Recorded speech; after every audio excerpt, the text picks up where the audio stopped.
শান্ত কই রে? টাইম নাই, মশলা নাই, তুই কই? কি রে ভাই?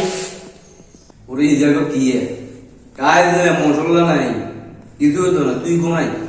আচ্ছা ভাই, দিতেছি টাইসের দামে আর মশলা নরম করা লাগবে তো এই কারণে।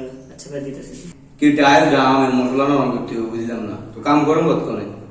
আমরা তো হেলপারে দিতাম, এতে মনে করেন মিস্ত্রি কইবার আগে মনে করেন মশলা টাইল আনে রেডি করে দিতাম। মিস্ত্রি কম লাগবে না, টাইল যেন মশলা দে। আর তোরা কি কাম করা বুঝলি না, কি কাম করবে খেয়ালটা নাই তবু? কাম করবে তো ভাই, খেয়াল আছে ভাই, এরকম আর হবে না, নেক্সট টাইম আর হবে না, সবকিছু ক্লিয়ার রাখি দেবো, সমস্যা নেই।